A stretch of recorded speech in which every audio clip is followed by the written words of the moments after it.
Saudara-saudara yang kekasih dalam Tuhan Yesus Kristus, setiap orang pasti memiliki masalah.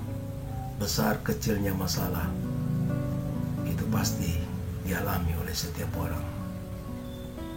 Bagaimana seorang mengatasi masalah, itu tergantung daripada kedewasaan berpikir pada waktu dia menangani masalah tersebut.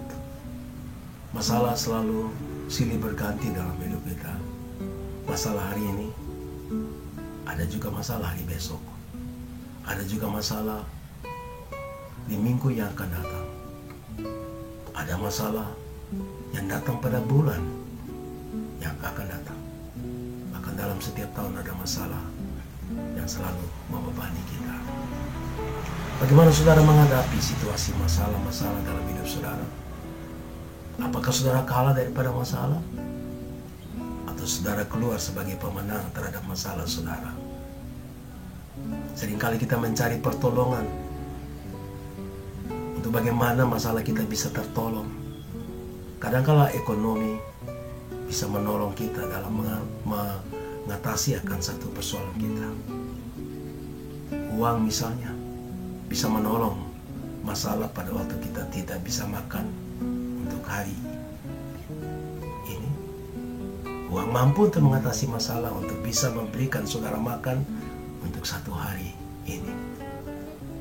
Tetapi apakah uang bisa menjamin pada waktu seorang yang sudah sampai pada level kanker stadium yang keempat, mungkin dia memiliki uang 1 miliar rupiah atau lebih daripada itu, dia bisa mendatangkan dokter-dokter yang hebat. Tetapi kalau kanker itu sudah stadium 4 dan menggerogoti bagian tubuhnya, mungkin uang itu hanya bisa menolong untuk dia bisa dapat hidup dengan obat-obat yang dia beli dengan harga yang mahal dan dokter yang hebat-hebat. Tapi mungkin hanya 1 bulan, atau mungkin hanya dalam beberapa waktu saja. Pertolongan terhadap uang itu juga terbatas, saudara. Dari mana saudara mencari pertolongan?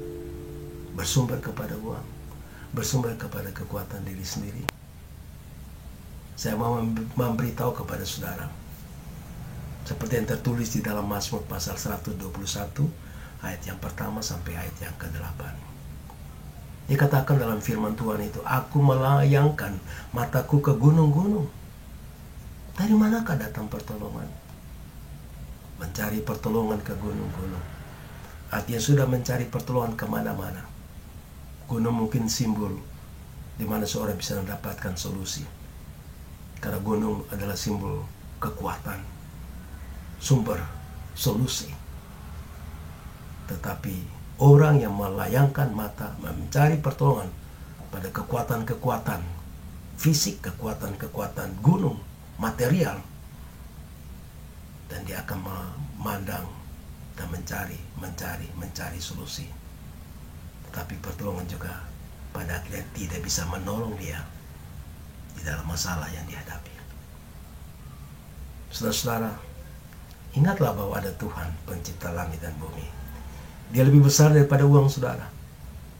Dia lebih besar daripada kemampuan intelektual saudara. Dia lebih besar daripada semua kekayaan-kekayaan yang ada di muka bumi ini. Karena dia menciptakan langit dan bumi dan juga menciptakan saudara. Dialah Allah kita yang besar, yang dahsyat, yang ajaib, yang sangat mengasihi saudara, yang menciptakan saudara segambar dan serupa dengannya. Dia memberi kepada saudara napas hidup sehingga saudara bisa bernapas. Saudara tidak bisa menciptakan napas. Saudara bisa mencari uang sebanyak-banyaknya, tapi kalau dibandingkan dengan napas, saudara tidak ada satupun uang, 1 rupiah uang pun yang bisa membeli napas saudara. Kekayaan-kekayaan saudara yang paling banyak di muka bumi ini tidak bisa membeli napas saudara. Napas itu adalah pemberian dari Tuhan. Tuhan yang memberi napas. Kalau napas tidak ada, uang tidak ada gunanya. Karena itu saudara-saudaraku, kita harus berpatokan kepada perintah-perintah, ketetapan-ketetapan, dan janji-janji dari Tuhan. Itu yang menjadi pegangan bagi kita untuk kita bisa hidup. supaya kita bisa memiliki pengharapan terhadap hal-hal yang akan terjadi di depan, dengan satu optimisme dan satu kepercayaan, yaitu iman. Kita berjalan bukan saja melihat, tetapi kita berjalan dengan keyakinan bahwa apa yang terjadi di depan, walaupun itu kesulitan yang terbesar mungkin akan kita hadapi di depan, tapi kita berjalan iman bahwa kesulitan yang besar yang kita beranggapan bahwa kesulitan yang besar akan terjadi dalam hidup kita di depan jalan kita, kita harus juga melihat bahwa ada Tuhan yang besar yang menyertai kita. Ada Tuhan yang lebih besar daripada masalah, saudara. Karena itu firman Allah berkata, aku melayangkan mataku ke gunung-gunung, dari manakah datang pertolonganku?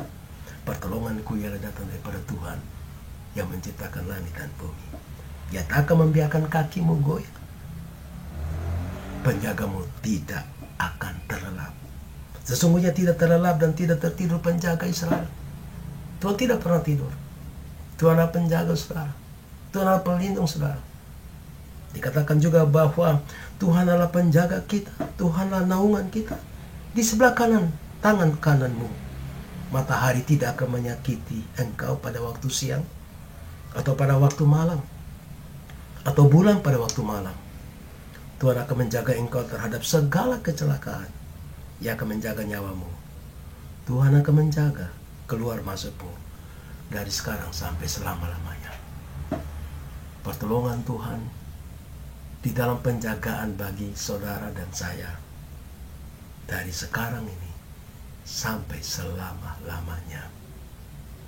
Kalau saudara ada masalah dan saudara merasa sulit sekali, tidak ada orang yang bisa menolong saudara, mungkin sudah berbulan-bulan masalah itu terlalu berat bagi saudara, jangan depresi, jangan tertekan jiwa saudara. Masih ada harapan. Ada Tuhan yang menciptakan saudara. Sadarlah saudara, datanglah kembali kepada Tuhan, kepada penciptamu. Ingatlah dia, bahwa dia mau menolong saudara, ya dia mengulurkan tangan. Dan Alkitab katakan, serahkanlah segala kekhawatiranmu kepada tangan Tuhan yang kuat, tangan yang menciptakan saudara. Dan tangan itulah yang mampu menolong mengatasi masalah saudara. Saudara, saya tidak tahu masalah apa yang saudara alami, tapi saya tahu bahwa saudara perlu pertolongan. Pertolongan yang sungguh-sungguh tidak akan mengecewakan saudara. Itu adalah Tuhan.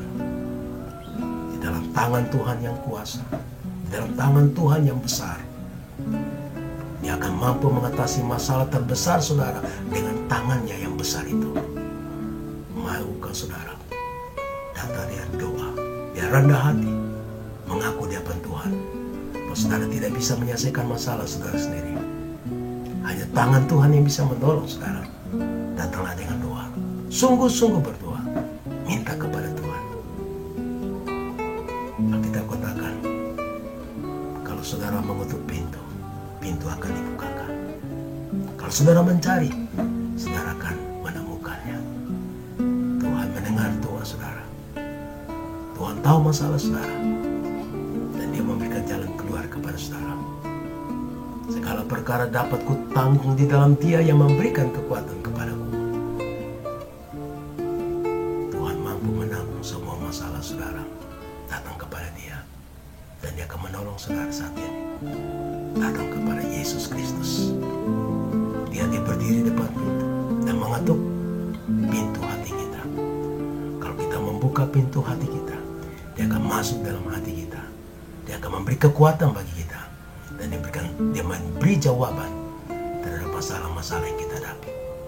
Tuhan Yesus memberkati kita sekalian. Salam.